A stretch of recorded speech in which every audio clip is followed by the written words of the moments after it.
교회에 나와서 믿음 생활을 하면서 우리가 여러 가지 말들을 많이 하기도 하고 듣기도 합니다. 그 가운데 할렐루야 많이 하죠. 또 아멘 많이 하죠. 그런데 또 정말 많이 하는 말이 있어요. 그게 뭐냐면 은혜라고 하는 말이에요. 은혜. 또 은혜라고 하니까 우리 김은혜 집사님을 생각하시는 분들도 계실지 모르겠지만, 우리가 교회 와서 은혜 많이 받았습니다. 오늘도 우리 목사님이 오늘 은혜 많이 받으십시오 그랬잖아요. 그죠? 은혜라고 하는 또 찬양이 얼마나 많은 찬양들이 있습니까? 또 어떻게 살고 계십니까? 그러면 어떻게 다 살고 있다 그래요? 네, 은혜로 살고 있습니다. 이렇게 우리가 인사도 하고 얘기도 합니다. 근데 정작 은혜가 뭐지요? 이렇게 물으면 뭐라고 답한 줄 아시죠? 목사님 은혜가 은혜지요 그래요. 은혜가 뭐죠? 그러면 목사님 뭐 은혜가 은혜지요 이렇게 이야기를 합니다. 그래서 가만히 들어보면 이런 얘기예요. 은혜라고 하는 얘기는 자기에게 좋고 자기에게 마음에 들고 그러면 은혜 받았다고 하는 거예요. 근데 자기한테 별로 상관이 없는 것 같다, 그리고 이게 이 상황 속에서 이게 좋은 일이 아닌 것 같다, 그러면 은혜가 또 아닌 거예요. 여러분, 은혜라는 게 뭐예요? 그 단어의 뜻, 은혜라고 하는 단어의 뜻 하나만 본다면 받을 만한 자격이 전혀 없어. 나에게서는 조건이 없는 거야. 아무 조건이 없어. 받을 수 있는 조건이 아무것도 없어요. 그런데 거저 베풀어지는 그런 호의가 은혜라고 하는 단어의 뜻이라고 하는 거죠. 여러분, 이 은혜라고 하는 단어는 히브리어로, 구약 성경의 히브리어로 헤세드라고 하는 단어를 써요. 헤세드. 한번 따라하겠습니다. 헤세드. 이 헤세드는 인자라고도 번역을 하고 사랑이라고 번역을 하고 또 은혜라고도 번역하고 자비라고도 번역을 해요. 그래서 우리 하나님은 어떤 하나님이십니까? 헤세드의 하나님이신 거예요. 그래서 하나님 자신이 이렇게 말씀하죠. 하나님은 자비롭고 은혜롭고 그 다음에 뭐예요? 노하기를 더디하시는 인자와 진실과 사랑이 많으신 분이다 라고 그렇게 말씀을 하고 있는 거예요. 우리 하나님 안에 우리가 있다고 하면 이 헤세드를 경험하면서 사는 거예요. 오늘 말씀은 정말 하나님께서 왜 이런 이야기잖아요. 하나의 이야기예요. 하나의 이야기를, 그 사건을 이렇게 성경에 기록해 놓게 되었는가. 거기에는 분명한 하나님이 우리에게 주시고자 하는 영적인 메시지가 있는 거 아니겠어요? 그리고 구약의 모든 말씀은 결국은 신약에 이루어지는 그 말씀을 예표로 하는 그런 그림자적인 말씀들이 많기 때문에 이 구약을 통해서 우리는 신약에서 이루신 그 모든 일들을 우리가 조명하고 그리고 거기서 메시지를 듣고 그리고 우리 삶에 적용을 해 나가야 되는 것이죠. 그러기 위해서 오늘 잠깐 간단하게 오늘 본문에 나오고 있는 이야기, 이 스토리를 조금 배경과 짧게 설명을 좀 해야 여러분이 오늘 말씀에 좀 이해를 할 수 있을 거예요. 다 아는 말씀드리겠지만은, 자, 오늘 등장하는 인물 가운데 중요한 인물 두 인물이 있어요. 누구하고 누굴까요? 누구하고 누구예요? 오늘 다윗이라는 사람하고 무비보셋이라고 하는 사람이에요. 이 사람이 어떻게 보면 이 오늘 스토리의 주인공들이에요. 두 사람이 주인공들이라고요. 자, 그런데요, 다윗을 먼저 한번 살펴보자요. 다윗은 어떤 사람입니까? 아버지가 이새라는 사람인데 8형제 중에서 맨 마지막 아들이에요. 막내 아들. 근데 그 아버지가 목동이었단 말이에요. 양을 치는. 그래서 형들이 그런 일을 하다가 또 형들이 바쁘면은 막내로서 가서 또 챙기기도 하고 또 형 심부름, 아빠 심부름해서 형에게 심부름도 해주고 뭐 이런 일들을 했어요. 그리고 양을 혼자 지키면서 정말 이 물매로도 뭐 이렇게 물리치고 아주 자기 생명처럼 양들을 돌보는 그런 성실한 목자의 삶을 살았던 다윗이죠. 그런데 어느 날 골리앗이라고 하는 그 장군을 하나님의 그 이름으로 맷돌로 물리치잖아요. 하나님의 이름으로. 그러고 나서 사울의 눈에 이제 들어오기 시작하는 거예요. 그 당시에 이스라엘의 1대 왕이 사울 왕이거든요. 사울 왕. 근데 그 사울 왕이 잘 본 거예요. 그래서 좋게 돼가지고 결국은 또 이 충성스러운 그런 충성심이 있는 사람이 다윗이었기 때문에 그 젊은 나이에 충성을 다하는 거예요. 나라를 위해서, 왕을 위해서. 그러니까 발탁이 됐어요. 그래서 사울 왕의 충성스러운 신하가 되는 거예요. 부하가 돼요. 그래서 같이 하나님 그 자기 이스라엘을 지키고 나라를 이루어가는 데에 아주 큰 힘을 하고 전쟁에 나갈 때마다 또 이기는 거예요. 얼마나 잘하는지 몰라요. 그래서 사람들이 사울 왕보다도 다윗의 인기가 더 높은 거예요. 그래서 다윗이 지나가면 사람들이 막 소리 지르는 거예요. 뭐라고 소리 지르죠? 사울은 천천히지만은 다윗은 만만히 하면서 다윗을 더 높이는 거예요. 막 그 인기가 올라가는 거죠. 그런 상황 속에서 이미 그 전에 사무엘을 통해서 다윗이 왕이 될 것을 예언하고 기름 부음을 받는 그런 일이 있었어요. 자, 그런 상황 가운데 사울 왕에게 딸이 있었는데 이름이 미갈이에요. 근데 딸이 있었는데 뭘 하다가 그 스토리가 또 길지만은 거 짧게 하면은 그 딸을 내어주는 거예요, 다윗에게. 그래서 어떻게 해요? 사위가 되는 거예요. 제1대 왕인 사울의 사위가 되어가지고서는 이제 사울과의 그런 관계를 갖는 거예요. 자, 그런데 다윗이 사울보다도 더 높아지고 위대해지고 사람들이 인정해주고 전쟁에 나갈 때마다 이기고 하니까 이런 상황 속에서 자기가 왕인데, 그리고 자기 아들들이 쭉 있는데 아들들이 다 왕위를 이어야 되는데 까딱하다가는 다윗에게 왕위를 뺏기게 되는 거예요. 그래서 시기 질투가 생기게 됐어요. 여러분, 시기 질투가 생기면 그때부터 사단 마귀가 역사를 해가지고 악령이 사울의 마음에 들어가서 역사하는 거예요. 그래서 어떻게 합니까? 자기의 충성스러운 신하이면서 자기의 사위인 그 다윗을 죽이기로 마음의 결심을 해요. 야, 참 대단한, 약한 영이 들어가면 되는 게 없는 거예요. 그래서 그렇게 좋은 사람을 죽이기로 작정을 하고, 그리고 자기 부하들에게 명령을 해서 다윗을 죽이라고 하는 거예요. 그리고 실제로 자기도 다윗을 죽이기 위해서 창을 던지기도 하고, 이런 상황이 벌어지는 거예요. 그 사실을 알고서는 어떻게 해요? 이제 도망자의 삶을 살기 시작하는 거예요. 10여 년을 그렇게 도망자의 삶을 살아요. 근데 사울 왕에게 또 아들 하나가 있었는데 이름이 요나단이에요. 요나단인데 그 요나단과 다윗과의 관계는 너무 절친한 관계인 거예요. 그래서 성경에 보니까 생명처럼 사랑하는 그런 관계였다라고 그렇게 고백을 해요. 자, 지금 사울은 다윗을 원수처럼 생각하면서 죽이겠다고 그렇게 달려드는데, 사울의 아들은 또 다윗과의 사랑의 그런 관계 가운데 있는 것을 알 수가 있어요. 우리 사무엘상 18장 1절과 3절을 보면 한번 읽어볼까요? 다윗이 사울에게 말하기를 마치면 뭘 말했냐면 네 아버지가 나를 죽이려고 한다라고 하는 걸 다 얘기한 거예요. 근데 그걸 다 얘기하고 나니까 요나단의 마음이 다윗의 마음과 어떻게 돼요? 하나가 돼요. 요나단이 그를 어떻게 얼마만큼 사랑해? 자기 생명같이 사랑하는 관계가 되는 거예요. 그래서 요나단은 다윗을 자기 생명같이 사랑하여 서로 더불어 언약을 하는 거예요. 그러니까 요나단이 사실은 다윗을 더 사랑했어요. 그러니까 그 사랑을 받은 다윗도 자기가 정말 요나단에게 같은 사랑을 주는 거예요. 그래서 그 친구 간의 사랑의 동성연애가 아니에요. 우정과 사랑 가운데서 그래서 더불어 약속을 해요. 언약을 해. 무슨 연애? 우리 서로 정말 헤어지지 말자. 그리고 헤어진다 할지라도 우리 서로 지켜주자. 그런 어떤 언약을 약속을 하는 거예요. 그런 관계 속에 놓여지게 돼요. 그런데도 불구하고 이제는 뭐예요? 요나단도 알게 돼요. 자기 아버지가 다윗을 죽이려고 하는 걸 알게 돼요. 그래서 결국은 헤어지는 그런 관계가 되어지는 것이죠. 자, 그런데 그런 위협 가운데서 다윗은 쫓기는 가운데 있었는데 이스라엘에 전쟁이 일어났어요. 그래서 사울 왕이니까 전쟁에 나갔어요. 왕도 나가고 왕의 자녀들, 왕자들도 다 전쟁에 나갔어요. 거기 요나단도 같이 간 거예요. 근데 그 전쟁에서 패했어요. 그러면서 쫓겨나면서 사울은 활에 맞아서 죽고, 그리고 조나단도 함께 전사를 하게 돼요. 요나단도.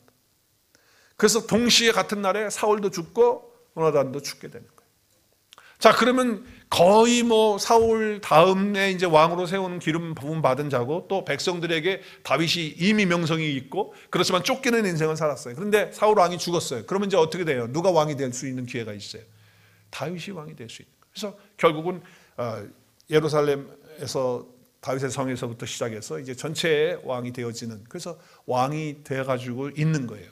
자, 그럼 여러분 잘 알다시피 왕이 되어지면 자기를 죽이려고 했던 사울의 그 족보에 들어있는 식구들이나 사울과 연결되어 있는 사람들 다 어떻게 해야 돼요? 없애야 돼요. 유배를 보낸다든지 아니면 다 처참한 구족을 멸한, 삼족멸해, 구족멸해. 우리 조선시대에는 아주 그냥 멸해버리고 그냥 없애버려. 그래야 자기 왕위가 찬탈을 당하지 않기 때문에 그렇게 하는 거예요. 그래서 다윗도 아마 자기 주위에 이제 그런 사람들이, 부하들이 다 그렇게 부추겼겠죠. 그래서 다 해결하고 했는데 어느 날 갑자기 다윗이 시간이 많이 지났어요. 시간이 많이 지났는데 다윗이 갑자기 내가 사울의 집안에 있는 사람들 가운데 혹시 살아있는 사람이 있느냐? 이렇게 물어본 거예요. 신하들한테. 그랬더니 신하들이 글쎄 알아보니까 한 사람이 있는 것 같다. 그 요나단의 아들인데 다리를 저는 그런 사람으로 알고 있습니다 하면서 보고를 한 거예요. 그러니까 이제 생각할 때 다윗이 또 남아있는 사람 한 사람에도 없게 다 죽이려고 그렇게 찾고 있구나 이렇게 생각했겠죠. 근데 그게 아닌 거예요. 자, 오늘 말씀에 보면 3절에 보세요. 사울의 집에, 사울 왕의 집에 아직도 남은 사람이 없느냐는 거예요. 싹쓸이를 해야 된다는 그런 느낌으로 봤잖아요. 그죠? 근데 뭐라고 그래요? 내가 사람에게 뭘 줘요? 하나님의 은총을 베풀. 신하들도 깜짝 놀랐을 거예요. 아마 여기 지금 사울 왕의 그 집안의 종이었던 시바가 얼마나 놀랐겠어요. 아니 이게 무슨 소리를 하시는 건가 이분이. 요나단의 아들이 하나 있는데 다리를 저는 그 사람입니다 하면서 이야기를 하고 있어요. 요나단이 누구예요? 다윗의 절친, 생명처럼 사랑했던, 서로 간에 그런 관계를 가졌던 그런 사람입니다. 근데 그 사람의 아들이 나오죠. 이름이 다리를 절어요. 이름이 뭐예요? 오늘 4절에 보니까 무비보셋. 무비보셋이라는 사람이 누구의 아들? 요나단의 아들이에요. 근데 다리를 절게 됐어요. 왜 다리를 절었죠? 사무엘하 4장 4절에 보면 이 전쟁을 하러 이제 와서 전쟁을 하는데 결국은 뭐예요? 이 유모가 그 무비보셋이 어린 나이 5살쯤 돼. 그러니까 유모가 도망갈 때 급히 가려고 안았던 모양이에요. 근데 뭐 5살이니까 상당히 클 거 아니에요. 근데 아무튼 뛰다가 떨어뜨렸어요. 떨어뜨렸는데 다리에 부상을 입어가지고 아마도 뭐 신경이 뭐 잘못됐든지 뭐 그렇게 됐겠죠. 그래서 떨어져가지고 나면서부터 걷지 못하는 저른발이가 아니라 중간에 어릴 나이에 5살 때 이렇게 되어진 거예요. 네, 도망을 가다가 이제 그렇게 되어지는 사건이 있어요. 자, 이런 상황 속에 알려면 그럼 어디 있느냐 걔가. 걔를 데리고 오라는 거예요. 다윗이 지금 요청을 하는 거예요. 데리고 오라고. 내가 그에게 하나님의 은총을 베풀기 원한다고 하니까 그 시바가 가서 어디 있다고 얘기를 하죠. 어디 있다고 얘기해요? 로드발이라고 하는 지역에 살고 있는 암미엘의 아들 마길의 집에 있습니다. 이렇게 얘기를 하는 거예요. 여러분 재밌는 것은 여기 로드발이라고 하는 그 단어가 참 재밌어요. 그 지역 명칭이 참 재밌어요. 로드발. 이게 로드발 히브리어잖아요. 근데 히브리어는 로드발인데 그 히브리어의 로는 아니다 부정을 하는 아니다라고 해요. 로는 아니다. 그리고 드발은 무슨 뜻이에요? 목초지라는 뜻이에요. 그런데 앞에 노가 붙었으니까 아니다가 붙었으니까 뭐가 아닌 거예요? 목초지가 아닌 거예요. 그럼 뭐예요? 황무지라는 얘기예요. 그러니까 지금 이 무비보셋은 지금 다윗 왕을 피해서 어떻게 해서든지 잡히지 않고 눈에 띄지 않고 생존하기 위해서 다리를 저는 사람이니까 생계도 어려운 거예요. 그러니까 황무지 같은 그런 곳에서 지금 살고 있는 그런 상황이라는 거예요. 얼마나 비참합니까? 엄마 아버지 다 없지요. 고아와 같이 그렇게 컸죠. 부모를 잃고 두 다리를 쓰지 못하는 장애인이 됐죠. 또 로드발이라고 하는 그런 황무지 같은 그런 정말 거기서 평생 숨어 살아야 되는 그런 거예요. 그래서 사울의 왕의 후손이라고 하는 것 때문에 내가 밝혀지게 되면 어떤 위험에 처할 수도 있는 상황이기 때문에 이런 상황 속에서 숨어서 사는 그런 자였다고 하는 것이죠. 그런데 다윗이 뭐라고 그래요? 다윗 궁으로 데리고 오라는 거예요.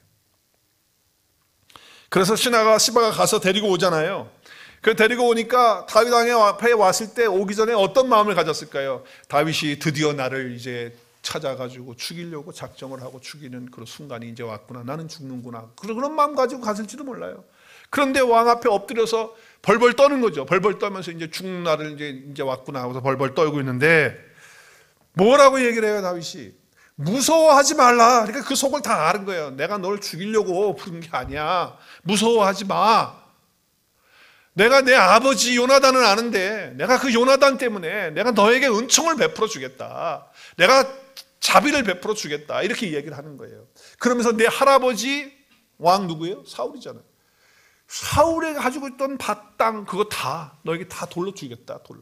그래서 그거는 너희 종들이 다 먹고 살고 거기서 먹고 살고 너는 내 상에서 왕이 먹는 그 왕의 잔치상에서 나와 함께 먹자. 엄청난 그런 은혜를 베풀어 주고 있는 거예요. 여러분 얼마나 놀랬겠어요. 여러분이 무비보셋이라면 어떻겠어요? 여러분이 한번 무비보셋 그때 그 상황 속에서 내가 무비보셋이었다. 여러분 마음은 어떻겠어요? 이게 지금 믿어져요? 안 믿어져요? 처음에 안 믿어질 게 분명해요. 그래서 어떻게 했어요? 엎드려가지고 절하면서 9장 8절에 보니까 뭐라 그래요?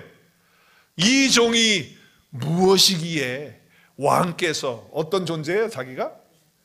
죽은 개 같은 나를 돌아보니.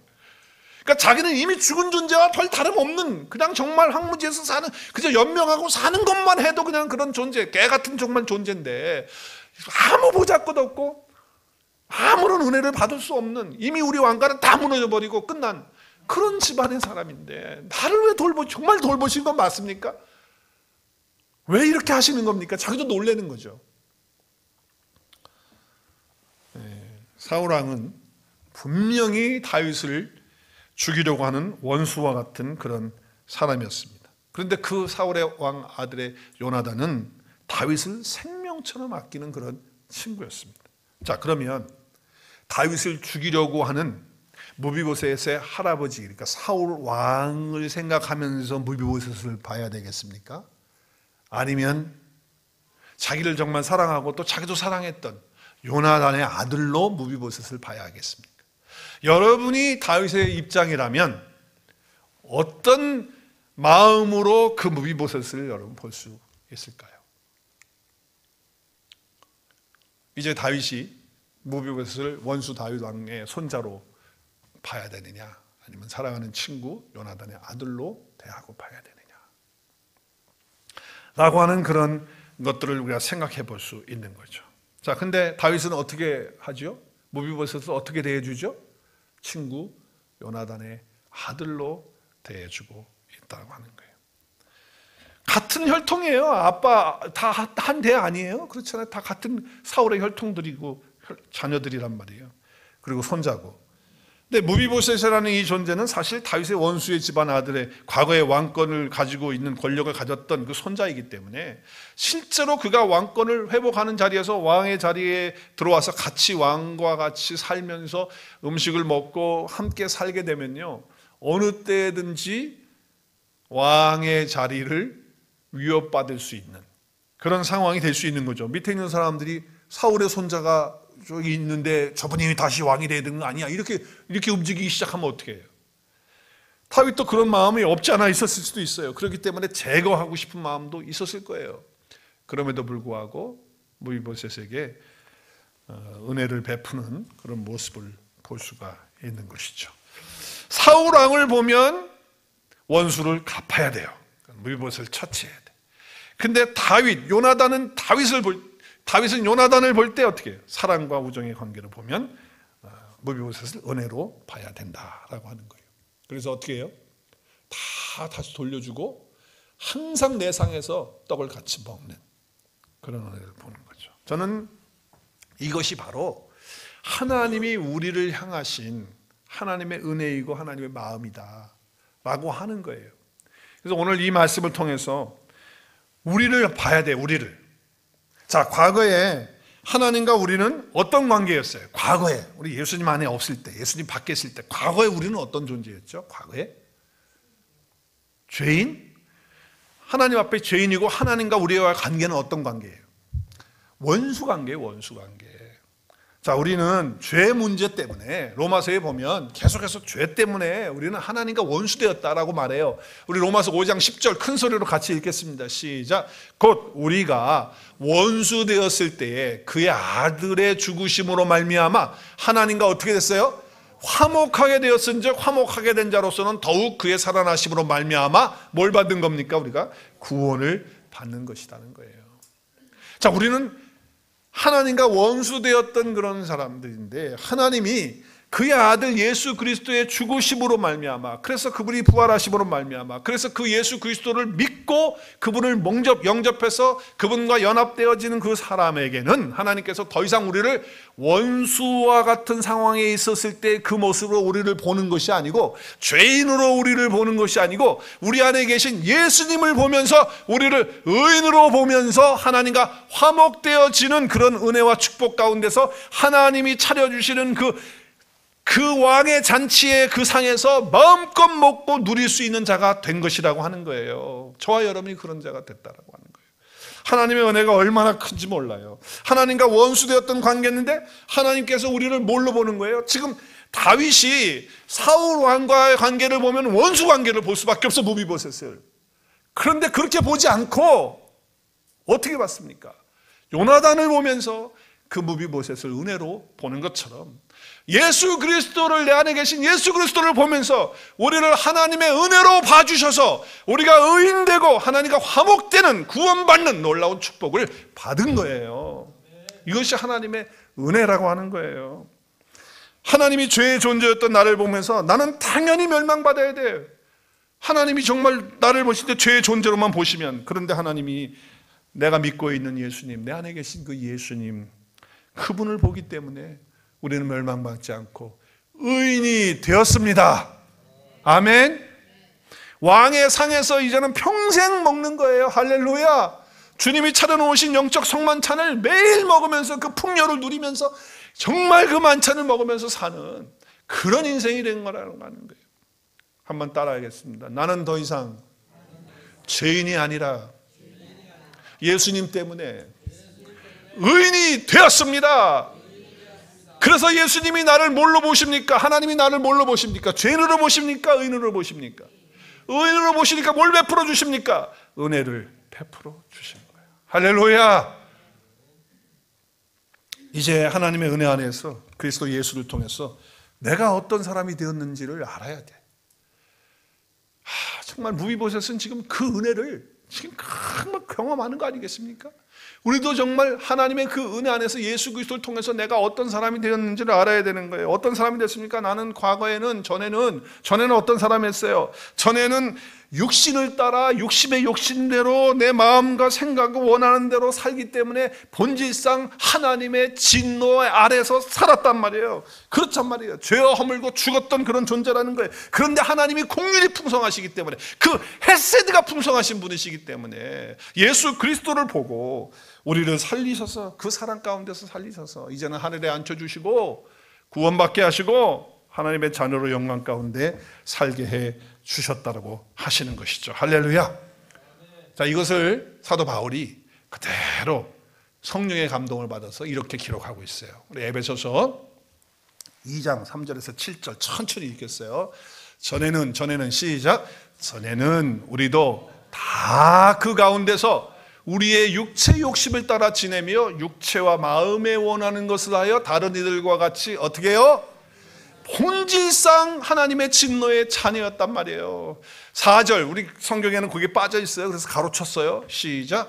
그러나 이제는 긍휼이 풍성하신, 헤세드가 풍성하신 하나님이 우리를 사랑하셔서 누구? 예수 그리스도를 보내셨잖아요. 그분을 죽게 하셨잖아요. 그래서 그 큰 사랑으로 인하여 5절, 허물로 죽은 우리를 그리스도와 함께 어떻게 해요? 살리셨고 그 은혜로 우리가 구원을 받게 된 거예요. 그걸로 끝나는 게 아니야. 6절 시작. 또 함께 일으키사 그리스도 예수 안에서 함께 어디에 앉아 있어? 우리는 이미 하늘에 이미 앉아져 있어요? 아니면 앞으로 잘해가지고 앉을 거예요? 이미 하늘에 이름이 올라가 있단 말이에요. 우리 존재가 이미 거기 있단 말이에요. 예수 안에 있기 때문에. 7절 이는 그리스도 예수 안에서 우리에게 자비하심으로써 그 은혜의 지극히 풍성함을 오늘 여러 세대에 하나님의 은혜를 나타내라고, 하나님께로부터 자비를 받은 거, 은혜를 받은 거, 지극히 그 풍성한 것들을 나누라고, 우리 황 집사님 오늘 기도하신 것처럼 정말 복음의 그 비밀을 나타내라고 우리에게 이런 은혜와 자비를 베풀어 주셨다, 이 말씀을 하는 거예요. 그러면 우리는 어떤 존재가 된 거예요? 엄청난 존재가 된 거예요. 이렇게 구원받은 사람이 된 거예요. 그러면 여러분 이 은혜에 감사하고 감격해야 되지 않겠어요?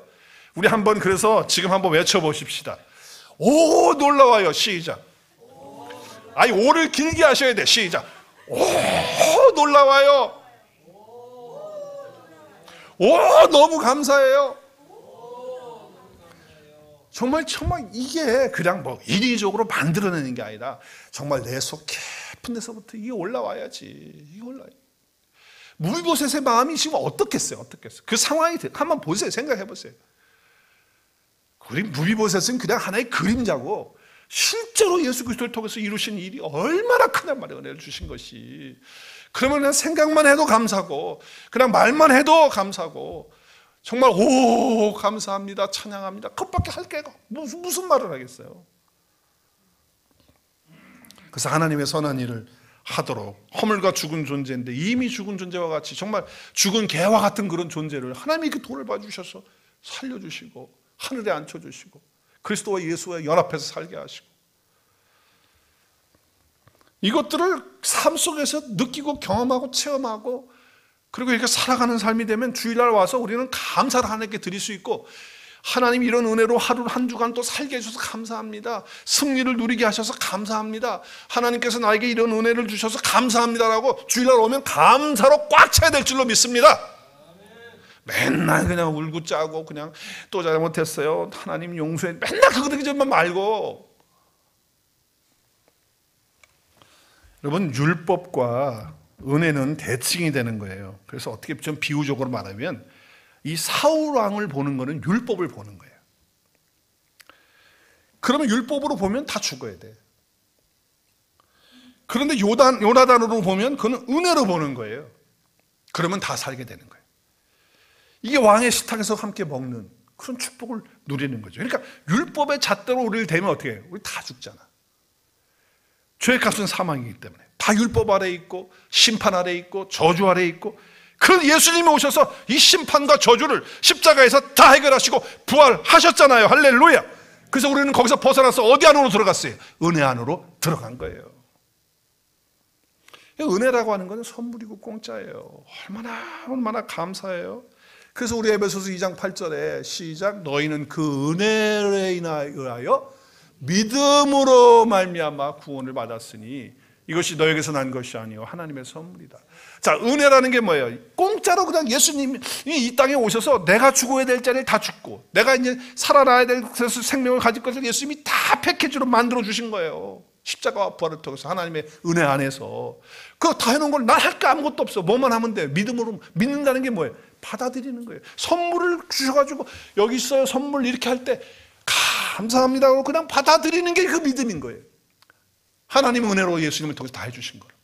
그러면 구원 받는 거예요. 그러니까 그것이 우리에게서 난 것이 아니라, 우리 노력으로 된 게 아니에요. 하나님께서 거저 주신 거예요. 그래서 감사한 거예요. 그래서 감격하는 거예요. 내가 노력해서 했다면 뭐 감사할 게 있어. 내가 힘쓰고 내가 했었는데 왜 내가 뭘 감사해? 나한테 감사해야지. 왜 하나님께 감사해요? 하나님이 거저 예수님을 통해서 해주셨기 때문에 감사하는 거예요. 쉬운 성경으로 한번 우리 같이 다시 한번 8절 말씀을 읽었으면 좋겠어요. 시작. 여러분은 하나님의 은혜 안에서 믿음으로 뭘 받아요? 구원을 받았습니다. 여러분 스스로는 자신을 구원할 수 있어요? 없어요? 없어요. 우리 노력으로는 안 된다 그 말이에요. 구원은 하나님의 선물이기 때문이라는 거예요. 그저 주신 것을 감사합니다 하고 받는 게 믿음이에요. 그러면 그 은혜를 누리는 거예요. 그때부터 누리는 거라고. 예수 그리스도 안에서 하나님의 은혜로 믿음을 받아들인 자에게 은혜로 주신 그 선물들이 뭘까요? 엄청나게 많죠. 제가 막 어떨 때는 1, 2, 3, 4 다 기억나세요? 4, 5, 6, 7, 8, 9, 10, 12까지인가 뭐 13까지 막 쫙 써가지고 한 번씩 막 읽고 막 그랬잖아요.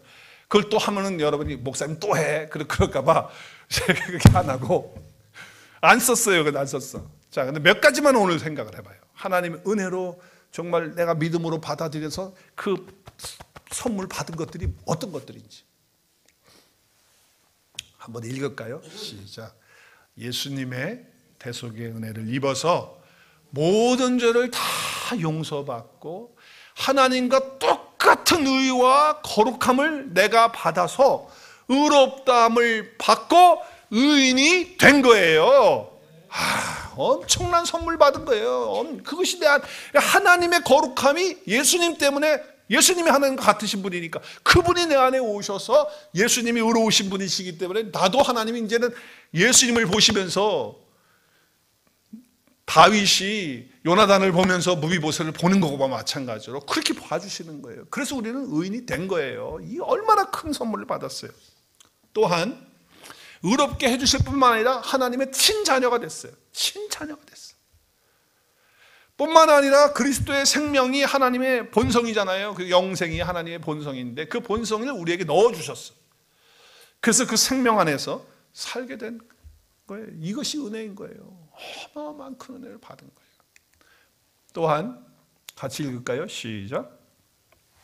맨 위에 시작. 이제 내가 그리스도와 연합해서 이 생명 안에서 살게 된 거예요. 이것이 은혜인 거예요. 그 밑에 같이 읽어요. 죄와 저주가 다 끊어져서 나와 상관이 없게 되어서 아브라함의 복, 즉 그리스도와 공동 상속자의 복으로 교환되어서 생명과 경건에 속한 모든 것, 하늘에 속한 모든 신령한 영적인 복들을 다 받은 거예요. 이것이 은혜인 거예요. 거저 받았잖아, 거저. 그래, 은혜가 뭐예요? 공짜예요, 공짜. 선물. 예수 그리스도 안에서 그렇게 받게 되었다는 거예요. 한 가지만 더 할까요? 믿음으로 성령 받았어요. 그래서 약속의 성령 받은 자가 돼서 이제 누구의 인도를 받고 살아요? 성령님 안에서 누구의 인도를 받아요? 하나님의 영이 성령의 인도를 받고 사는 사람이 된 거예요. 이 은혜 받은 자야, 이게 은혜고, 하나님 아버지가 나를 위해서 예수 그리스도를 통해서 거저 선물로 공짜로 다 해주신 것입니다. 할렐루야. 이것이 은혜인 거예요. 이것이 은혜인 거예요. 그래서 우리는 이 은혜 안에서 살아야 된다 그 말이에요. 한번 따라하겠습니다. 내가 은혜 안에서 살면 죄를 이기고 나 자신을 이기고 세상을 이기고 사단 마귀의 권세를 이깁니다. 믿습니까? 이 은혜로 이기는 거예요. 이 은혜로. 이 은혜가 메마르면 우리는 패배자의 삶을 사는 거예요. 하나님과 동등한 의가 있는 의인이 된 사람으로서 이걸 누리면서 살아야 돼. 하나님은 어떤 하나님? 헤세드의 하나님. 인자와 자비와 사랑과 은혜가 풍성하시고 노하기를 더디하시는 그 하나님. 그래서 오늘 다윗은 자기가 주는 은혜를 아직 사울의 집안에 있는 남아있는 자들에게 베풀겠다고 할 때 내 은혜를 주겠다고 말하지 않아요. 오늘 여기 보면 하나님의 은총을 베풀고자 한다는 거예요. 그러니까 자기가 은혜, 자기가 뭘 내가 선의를 베풀고 내가 좋게 해줄 이게 아니고 하나님의 은혜, 하나님의 은총을 베푼다. 이렇게 말할 수 있는 사람은 하나님의 은혜를 받은 사람만이 할 수 있는 거예요. 하나님의 은혜를 받지 않은 사람이 어떻게 하나님의 은총을 베풀어요? 못 베풀어요. 하나님의 은혜를 받은 자만이, 그것을 아는 자만이 은혜를 베풀 수가 있다라고 하는 것이죠. 헤세드, 그 하나님을 보고 이웃 사람들을 보는 거예요. 그리고 상황을 보는 거예요. 나를 용서하신 그분을 보는 거죠. 자, 그래서 하나님의 인자하심과 사랑하심과 그 모든 것들을 받는 거, 우리 주보에 나온 대로 그것은 그 사랑 헤세드를 받은 사람만이 베풀 수 있는 것이다 라고 하는 거예요. 자, 그렇다면 이 헤세드의 은혜의 선물을 저와 여러분이 받았어요, 안 받았어요? 나는 아직도 안 받은 것 같아. 그런 사람 있어요? 그런 사람 있으면 안 돼. 오늘 다시 한번 깨닫고 확인하고 붙들어야 돼. 나는 이런 은혜 안에 사는 사람이다. 이 헤세드의 은혜 안에 사는 사람이다. 자, 그렇다면 그 은혜를 다 받았다면 삶에서 그것이 나와야 되잖아요. 근데 안 나와. 맨날 나오는 게 불평이고 원망이고 짜증이고 입만 벌리면 남 험담이고, 그게 어떻게 은혜의 선물 받은 사람이냔 말이에요. 그러니까 연습이 필요하고 훈련이 필요하고, 난 이미 받았는데도 불구하고 자꾸 그게 안 되니까 프랙티스를 해야 된다 그 말이에요. 어떻게 하면 프랙티스가 될까요? 여러분, 우리 말에 이런 말이 있어요. 원수는 물에 새기고, 이건 성경에 있는 말 아니에요. 한번 따라하세요. 원수는 물에 새기고 은혜는 돌에 새긴다. 무슨 뜻이죠 이게? 그러니까 원수 같은 그런 나에게 정말 아픔을 주고 상처를 주고 괴로움을 주고 그런 것들은 물이 흘러가듯이 그냥 흘려보내라는 거예요. 그리고 나에게 준 은혜는 어떻게 하라는 거예요? 돌에다 새기라는 거는 잊지 마라는 거예요. 평생 잊지 마. 근데 우리는 반대로 살아. 반대로 어떻게 살죠? 나에게 아픔을 주고 나를 힘들게 하고 내 속에 박혀있는 그 상처와 아픔들은 그냥 돌에다가 팍 새겨놔가지고, 목사님 내가 다른 거는 다 용서해도 내가 그것만은 내가 안 됩니다. 나한테 그런 얘기 하지 마세요. 저 그러면 교회 떠납니다. 그래. 그게 다 새겨져 있는 거예요. 근데 사실은 그런 것들은 물에 새겨서 흘려보내고, 하나님이 나에게 주신 이런 은혜들을 돌에 새기듯이 막 새겨놔야 되는 거예요. 할렐루야. 한번 따라하겠어요. 섭섭했던 것들은 물에 새겨서 다 흘려보내고, 은혜가 되는 거는 돌에다가 새기겠습니다. 네, 그런 마음의 자세를 갖는 거예요. 그래서 내게 왜 이런 아내를 하나님이 주셔가지고 정말 나를 힘들게 하지? 왜 나는 저런 남편을 나에게 이렇게 줘서 힘들게 하지? 왜 우리 가정은 저 가정 같지 않지? 비교하면서 비난하고 그러지 말라는 거예요. 은혜로 해석하고 은혜로 봐야 되는 거예요. 여러분 찬송 한 장을 불러도 하나님의 은혜로 그렇게 부르는 거예요. 여러분 시간을 하루하루 24시간을 보내면서 우리가 그 시간을 쓰면서도 은혜가 될 만한 시간들을 좀 찾아가지고 하세요. 맨날 다른 사람의 약점하고 잘못된 거 하고 쓸데없이 흉보고 흠집 내고 하는 그런 거에다가 시간 쓰고 그러지 말고, 나는 은혜 받은 사람으로서의 삶을 살려면 그런 훈련을, 그런 것들이 오면 어떻게 해요? 내가 늘 얘기하죠. 그 생각을 뽑아버리라. 과감하게 그리고 마음이 들 때 그냥 나는 은혜 받은 사람이야, 나는 은혜 안에 사는 사람이야 라고 이렇게 입을 열어서 선포할 수 있기를 주의 이름으로 축복합니다. 연습을 좀 해보세요. 되나 안 되나? 됩니다. 돼요. 이미 은혜를 받고 은혜 안에 사는 사람인데 왜 그렇게 못 사냐는 거예요. 연습이 안 되고 훈련이 안 돼서 그런 거예요. 모든 일을 어떻게 해석하고 어떻게 보느냐는 거예요. 그러니까 한 사람을, 내가 오늘 예배 끝나고도 여러분 서로 인사하고 또 한 사람을 쳐다봐도 은혜로 쳐다보는 거예요. 시작. 자, 한 사람을 봐도 은혜로 쳐다보면 시작. 한 사람을 봐도. 그렇게 보는 거예요. 그 연습을 하는 거예요. 그게 잘 안 되면 어떻게 하는 거예요? 예수님께서 나를 통해서 주신 엄청난 은혜, 이 무비보셋에게 베푼, 다윗이 베푼 그 은혜를 기억하면서 나에게는 그거보다 상상할 수 없는 은혜를 받은 사람이 있는데 그 은혜를 되새기라는 거예요. 기억하라는 거예요. 무비보셋을 대할 때 사울 왕을 생각하면서 보지 말고 사랑하는 요나단을 생각하면서 무비보셋을 보는 다윗의 마음, 그것이 바로 은혜의 마음이에요. 그렇게 은혜로 보는 거예요. 많은 교회가 있지만 온누리 교회로 하나님이 인도하셔서 함께 있게 하셨어요. 이 안에서 말씀 배우게 하셨고 성도들과 교제하게 하셨고 얼마나 감사해요. 또 말씀과 성령 안에서 날마다 성장하게 하시니까 얼마나 감사해요. 할렐루야. 또 아무도 아멘은 안 하네. 말씀과 성령 안에서 자라가게 하시니 얼마나 감사하고. 그렇게 보는 거예요. 서로 봐주는 거예요. 마음에 좀 안 들어도. 또 이곳에서 전도하고 선교할 수 있도록 준비시켜 주시고, 이렇게 좋은 성도님들을 보내주시고, 한번 따라하겠습니다. 이렇게 좋은 성도님들을 만나게. 시작. 이렇게 좋은 성도님들을 만나게. 이렇게 좋은 양목사님 만나게 해주시고. 시작. 더 크게. 시작. 네. 자, 그리고 한번 얼굴 보면서 얼굴만 봐도 기쁘고 은혜가 됩니다. 시작. 한번 해보세요. 뒷분하고 하세요. 뒷분하고 옆분하고 다. 시작. 다시 한번. 얼굴만 봐도 기쁘고 은혜가 됩니다. 이렇게 보는 훈련을 하자는 거예요. 할렐루야. 그게 바로 은혜를 찾는 거예요. 그리고 은혜를 붙드는 거예요. 은혜를 은혜로 알고 은혜로 모든 것들을 해석하고 은혜로 보는 그런 훈련과 연습이 우리에게 꼭 있어야 돼요. 왜? 나는 이미 은혜를 받아서 은혜 안에 살고 있는 사람이기 때문에 그런 거예요. 그러기 위해서 이미 헤세드의 하나님이 예수 그리스도를 통해서 나에게 주신 은혜를 늘 기억하고 붙들고 그 안에서 먼저 사는 저와 여러분이 될 수 있기를 바랍니다. 그래서 그 은혜를 마음껏 베풀어주는, 다윗과 같이 마음껏 은혜를 베풀어주는 그런 크신 하나님의 은혜와 축복이 저와 여러분 가운데, 온누리 가운데, 여러분 가정 가운데 넘칠 수 있기를 주의 이름으로 축복합니다.